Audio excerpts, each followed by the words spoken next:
लेकिन इन्होंने ये नहीं बताया कि यदि कोई नाबालिग लड़की किसी बालिग पुरुष के ऊपर एक घृणित और घिनौना आरोप लगाए, अवांछित प्रस्ताव रखे, तो उसे आईपीसी की किस धारा के तहत दंडित किया जाएगा।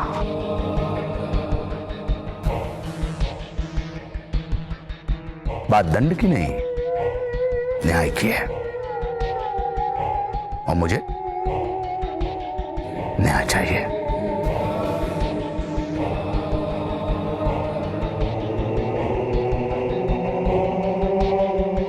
Thank you. मिस्टर आहूजा, क्या आप कोई और गवाह पेश करना चाहते हैं? जज साहब, हम पिछले कई महीने से रचना मेहता के खोखले इल्जामों को सुनते चले आ रहे हैं, लेकिन आज तक एक भी सबूत हमारे सामने नहीं आया है। और आज ठकराल साहब ने अपने मुंह से खुद बता दिया कि उस रात को असल में हुआ क्या था। इसलिए मुझे लगता है कि यह केस ओपन एंड शट का केस है। अगर रचना की बातों में थोड़ा सा भी सच होता तो 1 साल का वक्त बहुत होता है उसे सामने लाने के लिए। बस मुझे और कुछ नहीं कहना जज साहब। Thank you. जज साहब, मेरे काबिल मित्र मिस्टर आहूजा का यह कहना कि यह केस अब एकदम साफ है, मुझे थोड़ा सा बचकाना लग रहा है। रचना मेहता की बात सुने बगैर इस केस पर फैसला दे देना हमारी कानून व्यवस्था के लिए एक बहुत बुरा कदम होगा। हाँ, यह हो सकता है कि मिस्टर आहूजा के पास अब एक ही तरीका बचा हो सच को हमेशा के लिए दबा देने का, लेकिन मुझे पूरा भरोसा है अदालत ऐसा नहीं होने देगी। योर ऑनर, मैं रचना मेहता से कुछ सवाल पूछने की इजाजत चाहूंगी। इजाजत। रचना मेहता, आइए।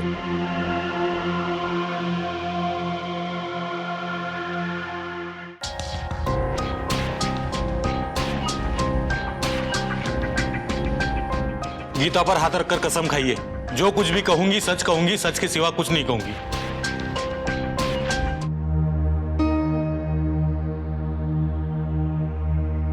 मैं जो भी कहूंगी, सच के सिवा कुछ नहीं कहूंगी।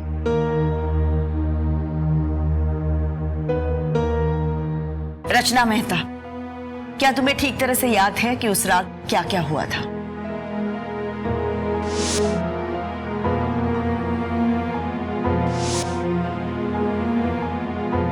बिल्कुल ठीक से याद है।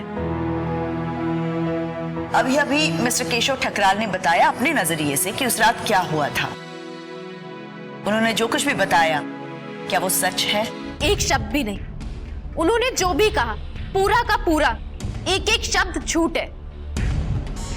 मैं जानती हूं जब ये हादसा हुआ तब तुम 17 साल की थी, नाबालिग। फिर भी मैं तुमसे ये सवाल करना चाहती हूं, रचना मेहता, क्या तुम जानती हो यौन शोषण शब्द का अर्थ क्या है?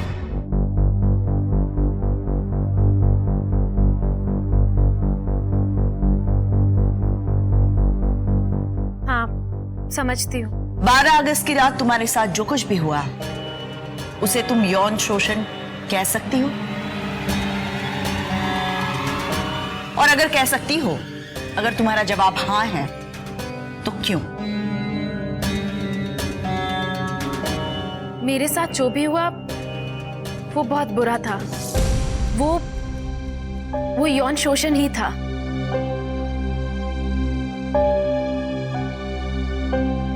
इसने मुझे गलत तरह से छुआ था।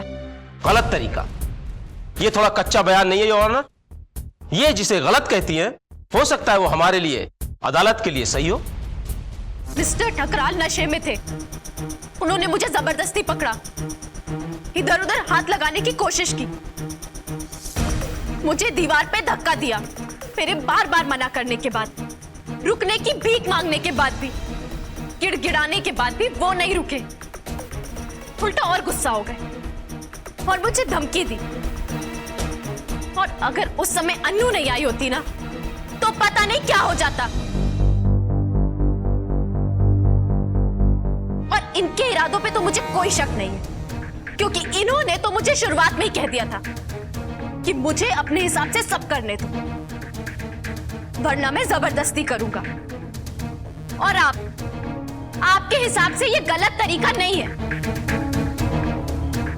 ये बिल्कुल सही तरीका है जो सभी मार्गदर्शक बड़ों को बच्चों के साथ करना चाहिए, है ना? बोलिए।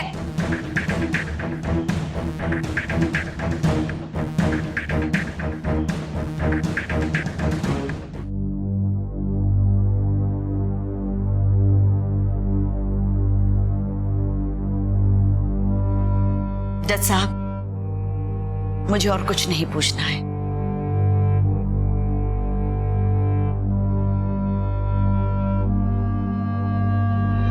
शाबाश शाबाश, हाथ छोड़ो, हाथ छोड़ो, हाँ नहीं नहीं वहीं खड़ी रहो, हाथ छोड़ो।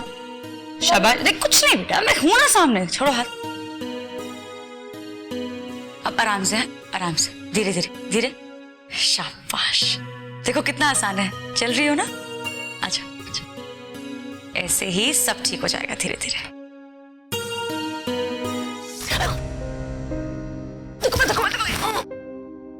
लगी थोड़ी सी, कोई बात नहीं। 2 चक्कर मेरा हाथ पकड़ के तो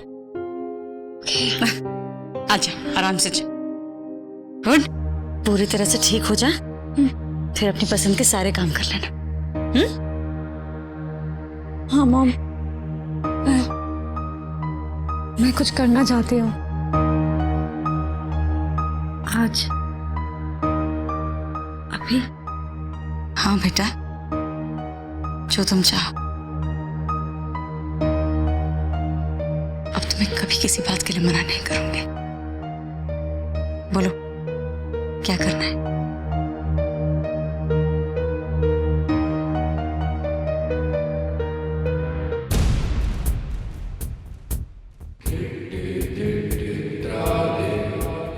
योर ऑनर, मिस रचना से मैं भी चंद सवाल पूछना चाहूंगा। आपने तो कहा था आप कुछ नहीं पूछना चाहते। जी हाँ, सोचा तो यही था, लेकिन इनके इस भावुक बयान ने मुझ पर इतना गहरा असर किया कि मैं इनकी बातों को और भी गहराई से जानना चाहता हूं योर ऑनर। पूछिए। रचना मेहता, आप कटघरे में वापस आइए। Thank you honour.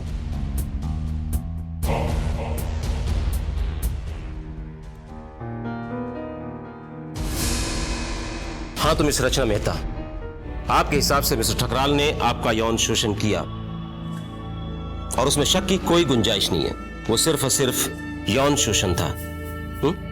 हाँ बिल्कुल। और उसका आपके पास कोई गवाह नहीं? अन्नू है, अन्नू बाद में वहां अंदर आई थी उसके सामने। No no no no no, आपके बयान के मुताबिक अनु काफी देर के बाद अंदर आई थी और उसके आने से मिस्टर ठकराल का ध्यान बढ़ गया था और आप दोनों दोस्त वहां से भाग गए थे। Am I right? हाँ। तो एक तरीके से जो भी कुछ अभी आपने कहा, धमकी देना, हाथ लगाना, छूना वगैरह वगैरह, वो सब कुछ अनु के आने से पहले हुआ और वो अनु ने नहीं देखा। आपके बयान के मुताबिक नहीं? अंकल, मैंने खिड़की पर परछाई देखी थी और जब मैं अंदर गई। हाँ, वो मतलब अनु ने सब कुछ, ज्यादा कुछ नहीं देखा था। और अभी आपने सुना मिस्टर ठकराल ने क्या कहा, उस घटना के बारे में, उस रात को क्या हुआ था? वो सब झूठ था, ऐसा आपका कहना है और मिस्टर ठकराल का कहना है कि आपकी कहानी झूठी है, यानी कि मामला आपके और मिस्टर ठकराल के बीच का है जिसका कोई गवाह नहीं है। ऐसे में हम क्या करें? हम मानते हैं मिस्टर ठकराल की बात सही है। Objection your honour, sustained.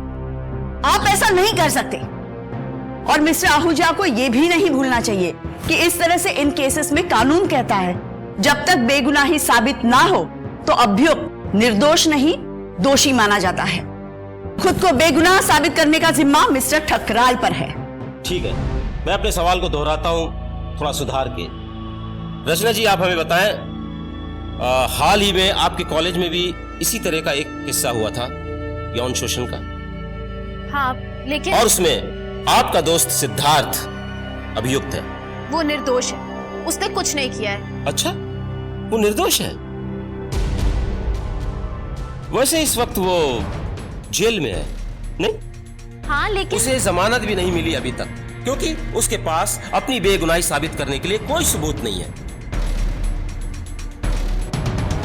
और फिर भी तुम कहती हो कि वो बेकसूर है। किस बिना पर? मैं उसे अच्छे से जानती हूँ, वो ऐसा कुछ कभी नहीं कर सकता। अच्छा, चलो देखते हैं। उस रात सिद्धार्थ ने भी शराब पी रखी थी। अजीब बात, एक तरफ तुम चाहती हो कि दुनिया तुम्हारे कहने पर यह मान ले कि तुम्हारा दोस्त, तुम्हारा गाइड, तुम्हारा शुभचिंतक, वो आदमी, उसने तुम्हारा यौन शोषण किया, और दूसरी तरफ तुम ये भी चाहती हो कि तुम्हारा अपने ही दोस्त सिद्धार्थ ने मारुति के साथ कुछ भी नहीं किया। मैडम, आजकल सिक्के कम हो गए, नोट ज्यादा, लेकिन याद होगा आपको, इसे कहते हैं चिद भी अपनी और पट भी अपनी। Objection your honour.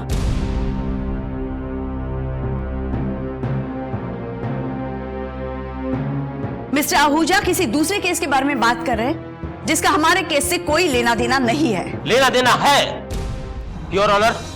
मैं रचना मेहता के असली इरादों को पब्लिक के सामने लाना चाहता हूं, इसलिए मैंने यह दूसरा सवाल उठाया है। Objection overruled. Carry on mister Ahuja. Thank you honour. लेकिन दोनों केस एकदम अलग अलग हैं। एकदम अलग कैसे? भाई, तुम्हारा कहना है कि मिस्टर ठकराल ने शराब पी रखी थी, तो सिद्धार्थ ने भी शराब पी रखी थी। तुम्हारा कहना है कि मिस्टर ठकराल ने तुम्हारा यौन शोषण किया, मारुति का भी यही कहना है। और तुम्हारे साथ जो भी कुछ हुआ, तुम्हारा कहना है कि उसे किसी ने नहीं देखा, तो सिद्धार्थ ने मारुति के साथ जो भी कुछ किया उसे भी किसी ने नहीं देखा।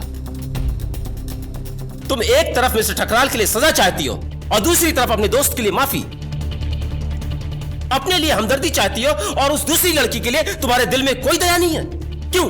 लेकिन ऐसा नहीं है, हम सबको पता है कि इसमें सिद्धार्थ को फंसाया जा रहा है। सरासर झूठ मिस रचना, सरासर झूठ। तुम सिर्फ और सिर्फ मेरे क्लाइंट पर कीचड़ उछलना चाहती हो। इसलिए योर ऑनर, मैं अदालत से दरख्वास्त करना चाहता हूं कि मिस्टर ठकराल के इस मानहानि के दावे को मंजूरी दी जाए और मिस रचना पर आईपीसी धारा 499 के तहत मुकदमा चलाया जाए। अरे क्या बोले?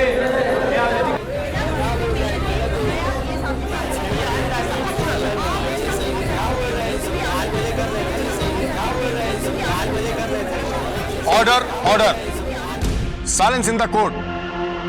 केस को अगली तारीख तक के लिए मुलतवी किया जाता है।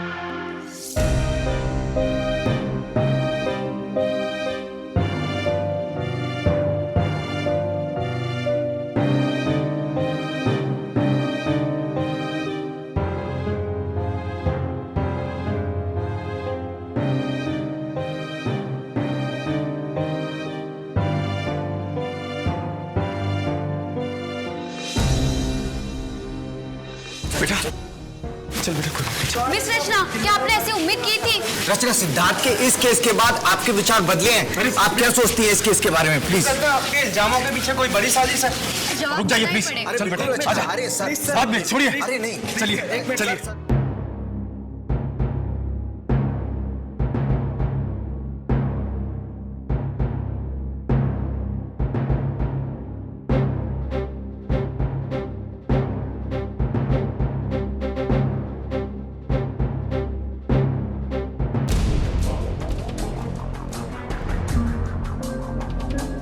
माफ करना दीदी, तुम्हें ये सब देखना पड़ रहा है, और वो भी अपने पहले ही केस में।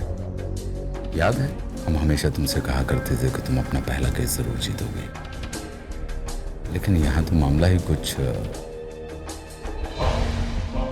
देखना तुम, मैं ही जीतूंगी। इंसान को कुछ चीजों के लिए हमेशा लड़ते रहना चाहिए, जैसे प्रतिष्ठा, अपना आत्मसम्मान। लेकिन इस मामले में जहां पर हमारे अस्तित्व की साख पर ही हमला हुआ है, तो भले ही हम तुम्हें जीतते हुए देखना चाहें, लेकिन हम हार नहीं सकते।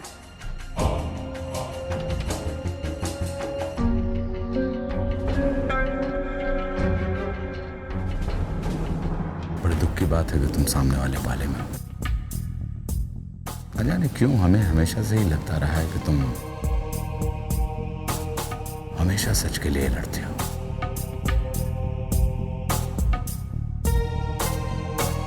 Anyways, sorry.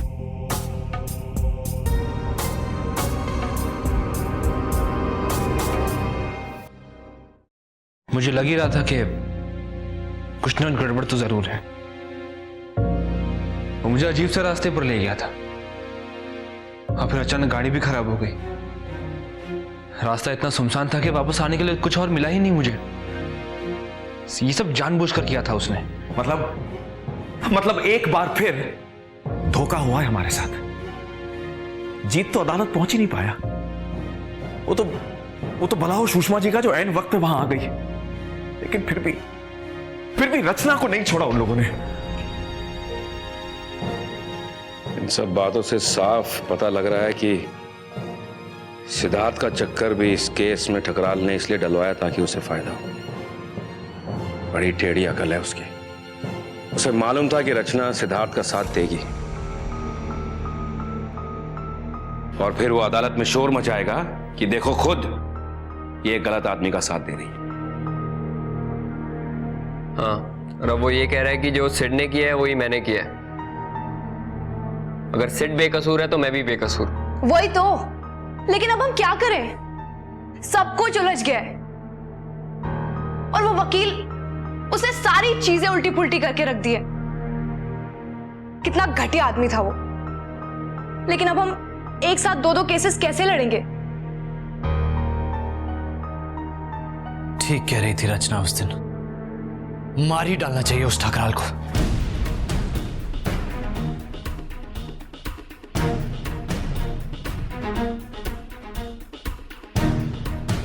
क्या मतलब है तुम्हारा? क्या मतलब है तुम्हारा? ऐसा कब सोचा तुम लोगों ने? कब सोचा तुमने? रचना, तुमने ये सब सोचा? ये मारने मरने की बात है? नहीं अंकल, मेरा मतलब ये था कि... क्या मतलब था? तुम बच्चे हो ना, तुम कुछ अकल है तुम लोगों में? घर बैठे बैठे कुछ भी सोच लेते हो। मतलब तुम लोग, हम लोग यहां पहले से ही परेशान हैं और तुम लोग ऐसी बातें कर रहे हो। हम कुछ भी ऐसा नहीं करेंगे अंकल। हम कोई गलत काम नहीं करेंगे। कोई चीज गलत तो तभी होती है ना जब उसमें कोई बुराई हो। जैसा कि उस दिन सुषमा जी ने भी कहा था, आजादी की लड़ाई में क्रांतिकारियों ने हिंसा का सहारा लिया था और हम उन्हें शहीद कहते हैं, उनकी पूजा करते हैं। उन्होंने एक बड़ी गलती का अंत करने के लिए एक छोटी गलती का सहारा लिया। अगर हमें अपना देश सुधारना है, समाज सुधारना है, ठकराल से छुटकारा पाना है, तो ये करने में क्या बुराई है?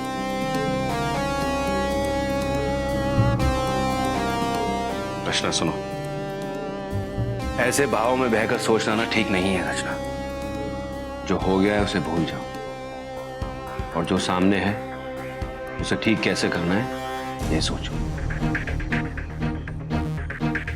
हाँ बेटा, तुमने इतना धीरज रखा है, हम सब इतना मानते हैं तुम्हें, तो थोड़ी सी हिम्मत और सही। देखना कोई ना कोई रास्ता जरूर निकल आएगा। ऐसा आपको लगता है, मुझे नहीं। मुझे जाना होगा।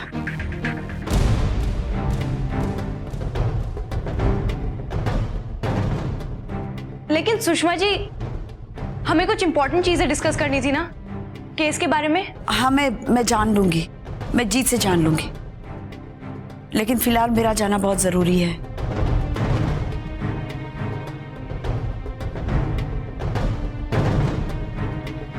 मुझे जाना होगा।